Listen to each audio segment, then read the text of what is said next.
सभी को नमस्कार। आज वसंत भाग 1 कक्षा 6 के लिए हिंदी की पाठ्य पुस्तक, इसका विश्लेषण हम करेंगे। हर रविवार को हम विश्लेषण करते हैं। पहले समाचारों का विश्लेषण करते थे। समाचारों के बारे में भी अभी कमेंट आने लग गए कि दोबारा शुरू करें, तो वो उस पर विचार किया जाएगा। अभी तो हमें वसंत भाग 1, वसंत भाग 2, वसंत भाग 3 का विश्लेषण करेंगे। रीट के लिए स्पेशल, बल्कि फायदा इसमें सेकंड ग्रेड और सभी को है, क्योंकि हम केवल विश्लेषण करेंगे भाषा का। इसमें पाठ दिए हुए हैं, पाठ के बाद में एक आगे भाषा के संबंध में एक इवेंट दिया हुआ है और उसमें सारा व्याकरण है। तो ये देखिए, आप देख रहे हैं वसंत भाग 1, वसंत भाग 1 कक्षा 6 के लिए। इसमें सबसे पहले आप निकालेंगे पहला पाठ है, वो इम्पोर्टेंट नहीं है, पाठ आपको नहीं पढ़ना है, किताब भी आपको लानी कोई ज़रूरी नहीं है। केवल आप तो वो चीज़ ध्यान में रख लें जो मैं आपको यहाँ करवा रहा हूँ। और इसमें आप देखिए कि ये पाठ हो गया, ये पाठ है, ठीक है। अब इसमें हमें सबसे पहले देखेंगे कि भाषा से संबंधित जो बात है, जो परीक्षा में आ सकती है, वही तो हम ले रहे हैं। और उससे संबंधित बात है वो यहाँ सबसे पहले ये देखिए आप, भाषा की बात। ये भाषा की बात नहीं, ये परीक्षा की बात है, ये समझ लेना आप। पिछला अगर रीट का एग्जाम हम देखें तो उसमें यही डिटो प्रश्न है, वो यहीं से उठे थे। तो ये बहुत महत्वपूर्ण है, आपको जहाँ ज़रूरत है वहाँ नोट करनी है। वैसे सीधी सीधी बातें हैं और ये परीक्षा भी सीधी है रीट वाली, बस इसका जो प्रोसेस है वो ज़रूर पेचीदा कर दिया बिना मतलब। बाकी बहुत सीधी एग्जाम है, केवल क्वालिफाइंग एग्जाम है। भाषा की बात, वसंत, ये देख रहे हैं आप, पंखों वाली चिड़िया, ऊपर वाली दराज, ये देखो आप, नीले पंखों वाली चिड़िया। बस यहाँ देखना है आपको, थोड़ी सी बात देखनी है, बस एक ही बात, वरना तो अपनी किताब ही पूरी नहीं होगी। ये देखिए आप, रेखांकित शब्द देख रहे हैं आप, पंखों वाली, नीले पंखों वाली, विशेषण का काम कर रहे हैं। ये शब्द चिड़िया और दराज संज्ञाओं की विशेषता बता रहे हैं। ये देखो दराज की विशेषता बता रहा है, दराज है वो विदेशी शब्द, नीचे देखो नुक्ता का निशान, इधर है वो चिड़िया, ये रहा। रेखांकित शब्द विशेषण है और चिड़िया दराज विशेष्य है। ये हमारा टॉपिक है, सेकंड ग्रेड में भी है, तो रीट में भी है, तो एसआई में भी है, अन्य और भी एग्जाम है वहां विशेषण है। यहां वाला वाली जोड़कर बनने वाले कुछ और विशेषण दिए गए हैं।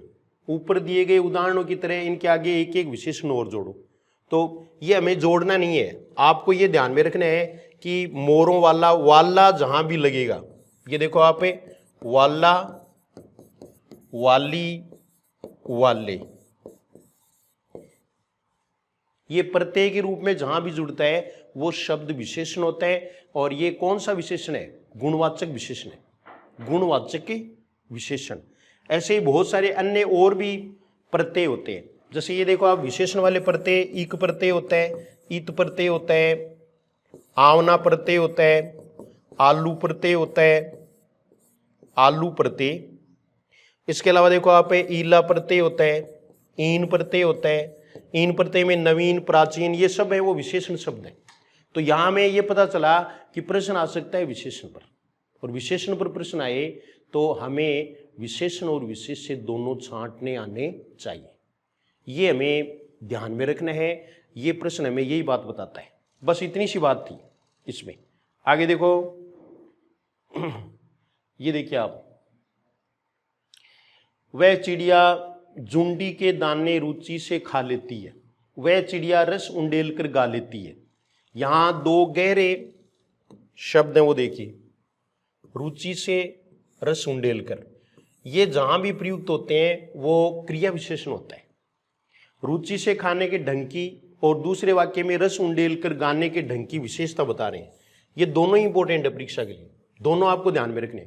अतः ये दोनों क्रिया विशेषण है। क्रिया की विशेषता बताने वाले शब्दों को क्रिया विशेषण कहते हैं। क्रिया विशेषण में ये देखो, हमें इनको चिन्हित करना है, कार्य के ढंग या रीति से संबंधित क्रिया विशेषण छांटो। इसका मतलब क्या है? क्रिया विशेषण के 4 भेद प्रमुखतः होते हैं। बहुत सारे दे रखे हैं, वो आपको नहीं लेने, आपको केवल 4 भेद लेने हैं।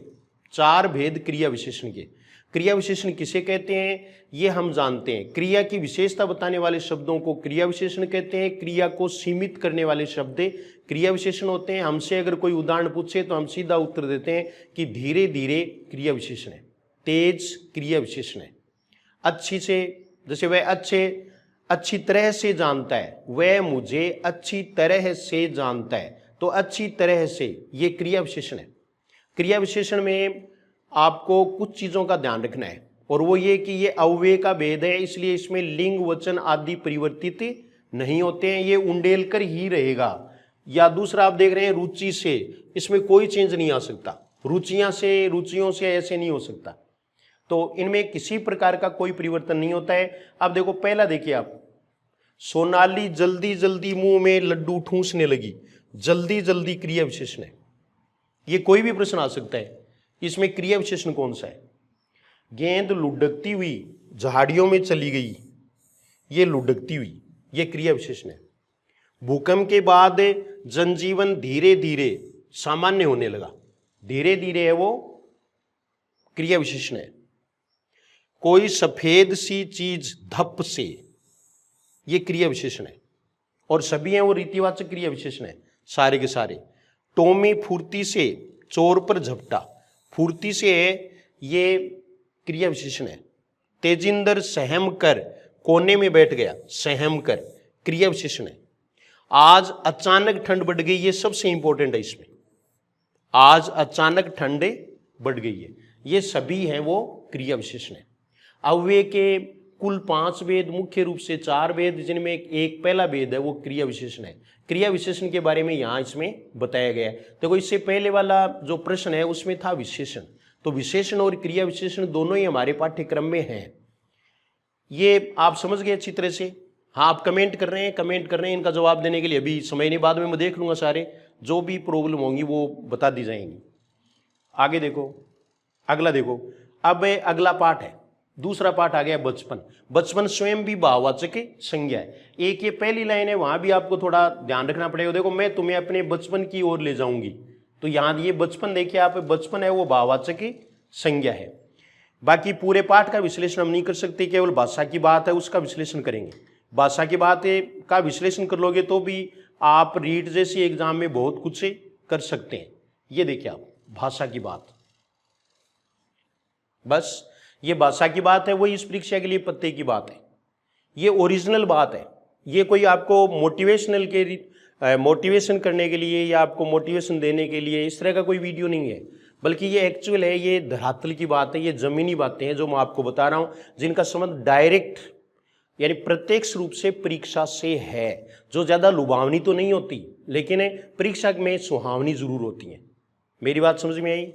लुभावनी नहीं है, परीक्षा में सुहावनी है। और ये देखो आप, क्रियाओं से भी भाववाचक संज्ञाएं बनती हैं, जैसे मारना से मार, बहुत अच्छा बताया है इसमें। ये तो परीक्षा में पूछते हैं, मारना से क्या बना, मार बना। काटना से काट, हारना से हार। हार एक नेकलेस भी होता है जो जातिवाचक संज्ञा है। हार एक ऐसा शब्द है जो जातिवाचक संज्ञा भी है और भाववाचक संज्ञा भी है। सीखना से सीख, पलटना से पलट, हड़पना से हड़प। ऐसे ही कुछ क्रियाएं याद करके छांटो, तो याद करके हमें नहीं छांटनी है, बस इतना याद रख लो, ये भाववाचक संज्ञाएं हैं। किसी भी वस्तु, व्यक्ति, प्राणी, स्थान, दशा या भाव के नाम को संज्ञा कहते हैं। संज्ञा के मुख्यतः 3 भेद होते हैं, व्यक्तिवाचक संज्ञा, जातिवाचक संज्ञा और भाववाचक संज्ञा।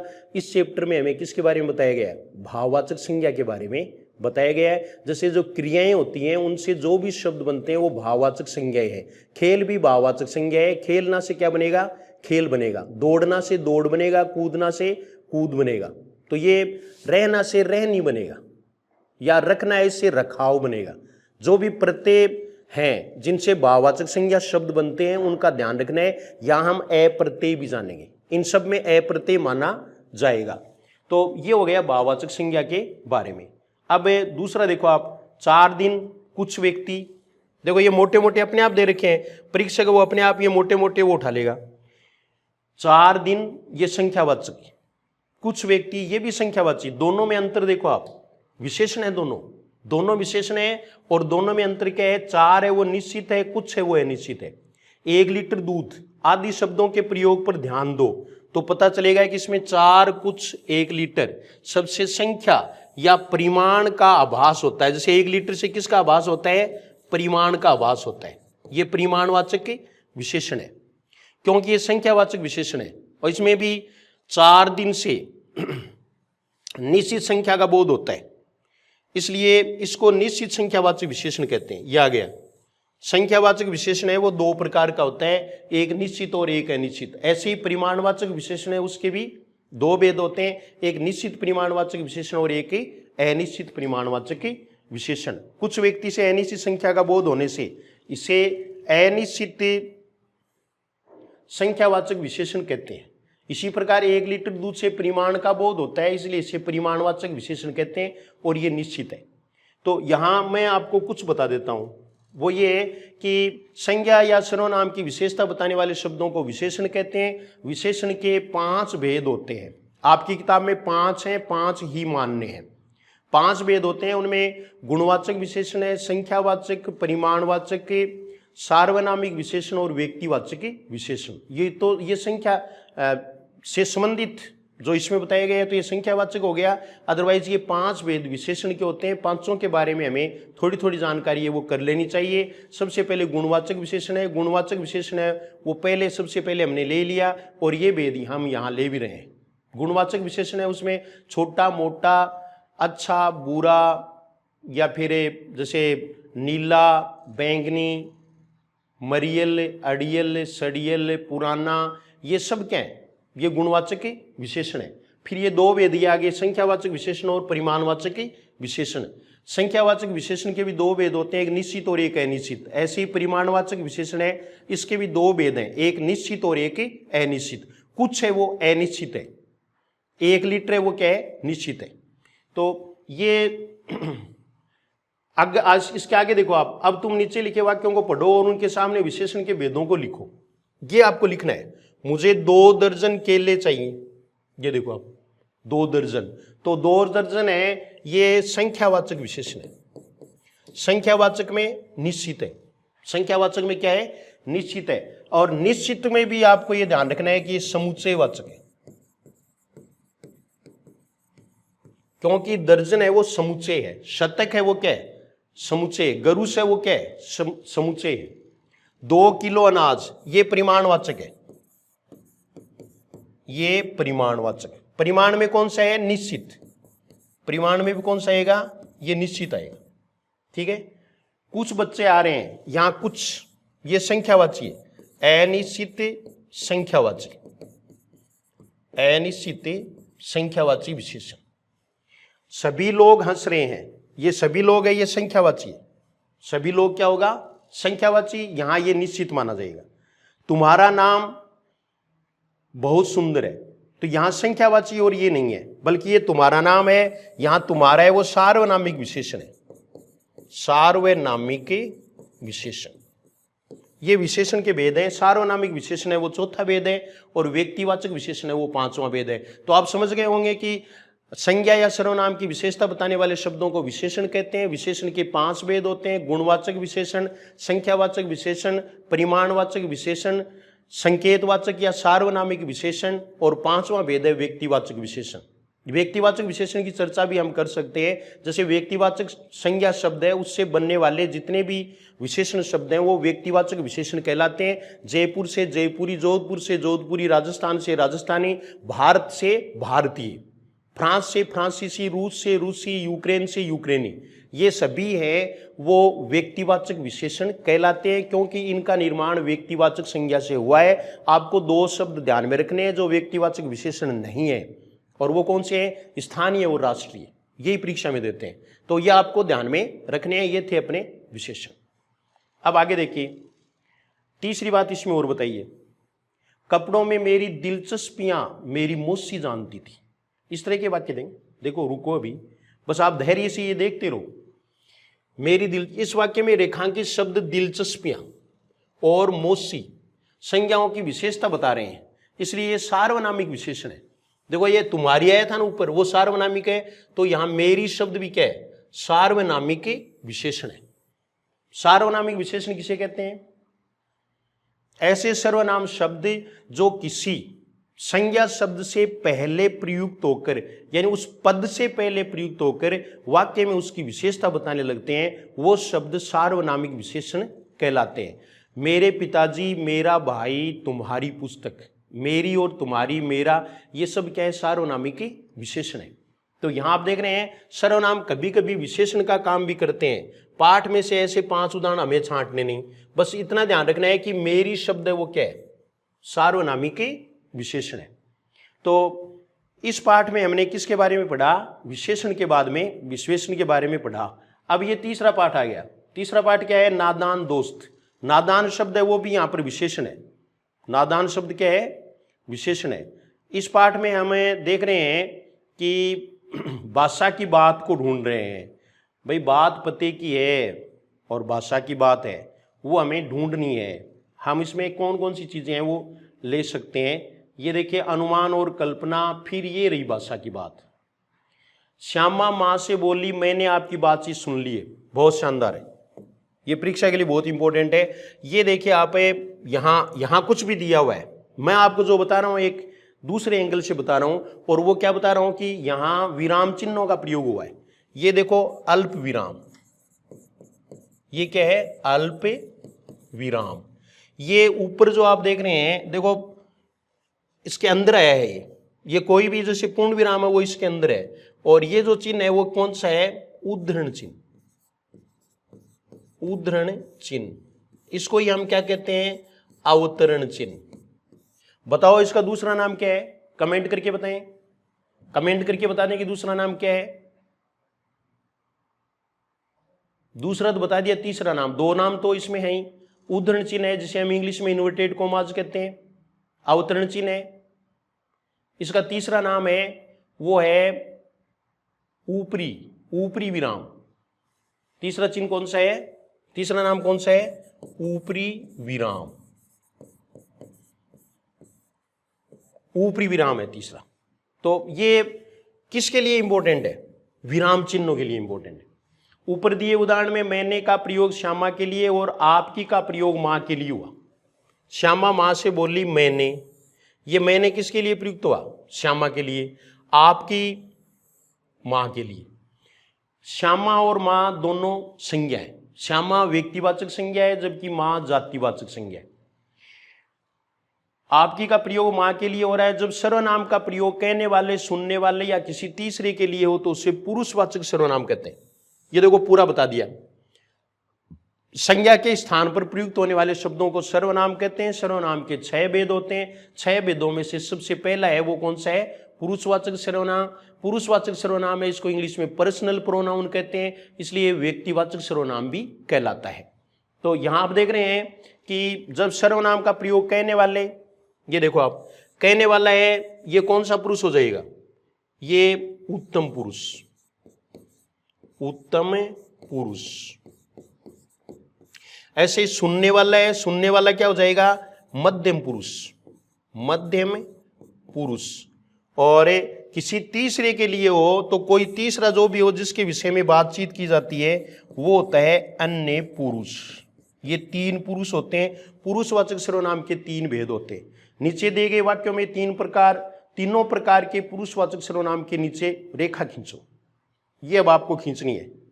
चलो आप रेखा तो नहीं खींच सकते लेकिन कमेंट तो कर ही सकते हैं। कमेंट करो जल्दी से, कमेंट बहुत कम आ रहे हैं। हाँ कुछ तो है वो सोए देख रहे हैं। अभी सोने का वक्त थोड़ी है, 6:15 से ऊपर टाइम। एक दिन दीपू और नीलू यमुना तट पर बैठे शाम की ठंडी हवा का आनंद ले रहे थे, तभी उन्होंने देखा।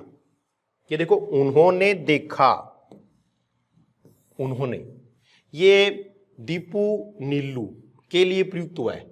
तो ये कौन सा है? उन्होंने। ये अन्य पुरुषवाचक, अन्य पुरुषवाचक सर्वनाम। अन्य पुरुषवाचक सर्वनाम कि एक लंबा आदमी लड़खड़ाता हुआ उनकी ओर चला आ रहा है, पास आकर उसने, ये उसने है वो आदमी के लिए प्रयुक्त हुआ है। ये भी कौन सा है? अन्य पुरुष। बड़ी दयनीय स्वर में कहा मैं, आदमी है ये, देखो ये उत्तम पुरुष। पुरुषों को पहचानना है। भूख से मरा जा रहा हूं, क्या आप, ये मध्यम पुरुष है। मध्यम पुरुष, मुझे कुछ खाने को दे सकते हैं। तो ये तीनों देख लिए ना आपने, तीनों आपने देख लिया है। यहां रेखांकित शब्द क्रमशः बच्चे, सब्जी और अंडे की विशेषता यानी गुण बता रहे हैं, इसलिए ऐसे विशेषणों को गुणवाचक विशेषण कहते हैं। ये देखो, तगड़े बच्चे, मसालेदार सब्जी, बड़ा अंडा, पूरा का पूरा अभ्यास हो जाएगा व्याकरण का। वसंत के तीनों भाग हैं, उसमें आपका पूरा व्याकरण आ जाएगा। आपको किसी भी प्रकार के अन्य व्याकरण की आवश्यकता मेरी समझ में नहीं है। यही सबसे बड़ा व्याकरण है, रीट के लिए भी और सेकंड ग्रेड के लिए भी। रीट के लिए तो आप पक्का ही मानो। देखो, प्रत्येक पाठ है उसमें कोई न कोई टॉपिक है, उसका अभ्यास करवाया गया है। यहां पहले सर्वनाम के बारे में दे दिया, तीनों पुरुष बता दिए ने। अब ये देखो आप, तगड़े बच्चे, मसालेदार सब्जी, बड़ा अंडा। तगड़े, मसालेदार, बड़ा, ये तीनों ही विशेषण है। अब विशेषण कौन सा है ये आसानी से बता दिया है। देखो, क्रमशः है बच्चे, सब्जी, अंडा। सब्जी विदेशी शब्द है, ये देखिए आप नीचे नुक्ता का निशान, यानी गुण बता रहे हैं, इसलिए ऐसे विशेषणों को गुणवाचक विशेषण कहते हैं। ये गुणवाचक विशेषण लो। इसमें व्यक्ति या वस्तु के अच्छे बुरे हर तरह के गुण, अच्छे हो चाहे बुरे हो, व्याकरण अंतर नहीं करता। तुम 4 गुणवाचक विशेषण लिखो और उनसे आप लिखते रहना या कमेंट कर दो 4। चलो 4 गुणवाचक विशेषण के उदाहरण लिख करके कमेंट करो। आप तो आपको काम मिल गया। केशव ने झुंझलाकर कहा, केशव रानी सूरत बनाकर बोला, ये छोड़ दो। ये देखो, गिड़गिड़ा कर, ये नीचे लिखा है। ये शब्द रीतिवाचक क्रिया विशेषण का काम कर रहे हैं। ये पहले भी एक बार लेट कर ऐसा पदबंध में आया हुआ प्रश्न है आपके रीट में, वो यहां इसको एक बार फिर देख लेते हैं। देखो, झुंझलाकर, बनाकर, घबराकर, टिकाकर, गिड़गिड़ाकर क्रिया विशेषण का काम कर रहे हैं, क्योंकि ये बताते हैं कि कहने, बोलने और उठने की क्रिया कैसे क्रिया हुई। तो कर जहां भी आएगा वो आपको ध्यान में रखना है कि ये रीतिवाचक क्रिया विशेषण है। कर वाले शब्दों के क्रिया विशेषण होने की एक पहचान ये भी है कि ये अक्सर क्रिया से ठीक पहले आते हैं। ये देखो, घबराकर उठा, क्रिया से ठीक पहले। बनाकर बोला, क्रिया से ठीक पहले। कहना है वो क्रिया है, टिकाकर ठीक पहले आया। कर वाले शब्द हैं वो ठीक पहले आए हैं। अब तुम भी इन 5 क्रिया विशेषणों का वाक्य में प्रयोग करो, तो प्रयोग करते रहना। घर पे प्रयोग ही कर रहे हो और क्या कर रहे हो। सत्याग्रह का एक अंश दिया गया, ये छोड़ दो आप। ये हो गई भाषा की बात। अब अगला देखो, एक चैप्टर और देख लेते हैं। वैसे काफी इंटरेस्टिंग है, जो पढ़ने वाले हैं उनके लिए तो काफी इंटरेस्टिंग है, और नहीं पढ़ने वालों का कोई हम कह नहीं सकते। ये भाषा की बात। चांद संज्ञा है, चांदनी रात में चांदनी विशेषण है। ऐसे ही प्रश्न आएंगे, देख लें आप, पेपर आए तब देखना आप। ये देखो, चांदनी, चांदनी है वो क्या है, विशेषण है। चांद है वो क्या है, संज्ञा है। चांद व्यक्तिवाचक संज्ञा, ये ध्यान रखना। चांद सूरज व्यक्तिवाचक संज्ञा है, तारे जातिवाचक संज्ञा है। पृथ्वी है वो व्यक्तिवाचक संज्ञा है, धरती को जातिवाचक मानना चाहिए मेरे हिसाब से।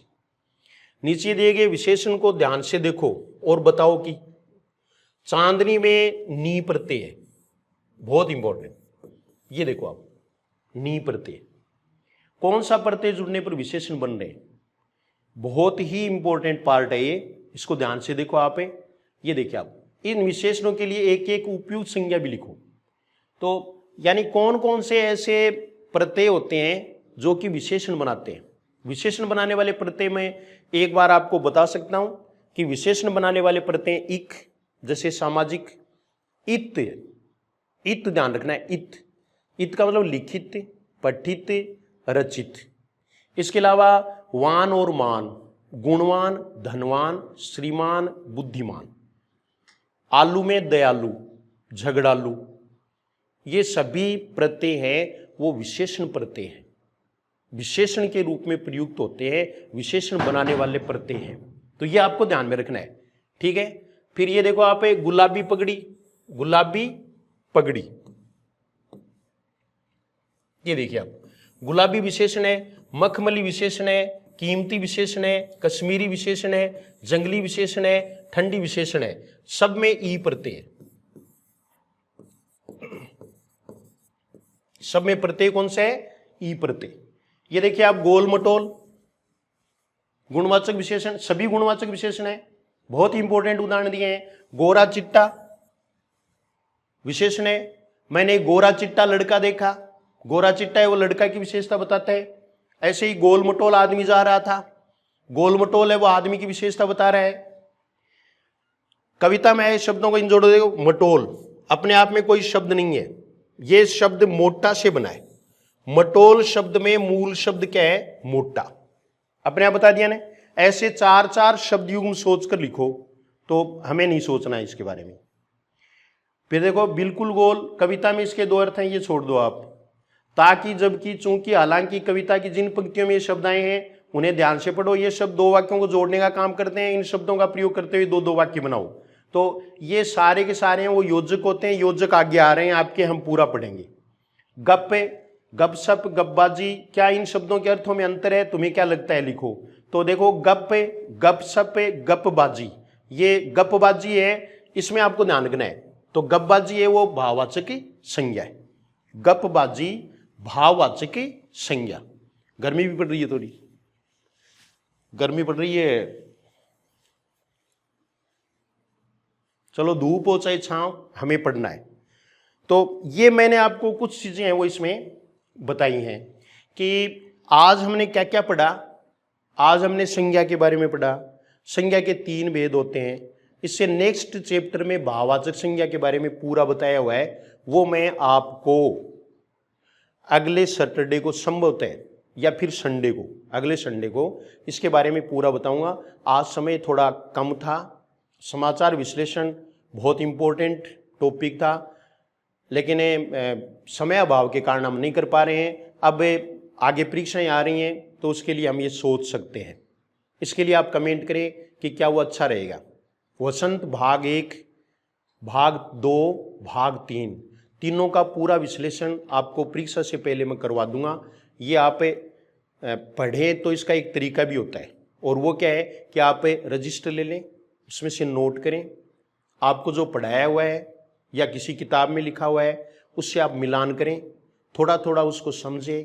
परीक्षा की यही बात होती है, ये रीट की एग्ज़ाम है, वो कोई भी टॉपिक है उसको बहुत सिस्टेमेटिक ढंग से सैद्धांतिक रूप से पढ़ने की आवश्यकता नहीं है। रीट में हम क्या पढ़ें जल्दी मैं आपको बताने वाला हूँ। आज बस इतना ही, धन्यवाद।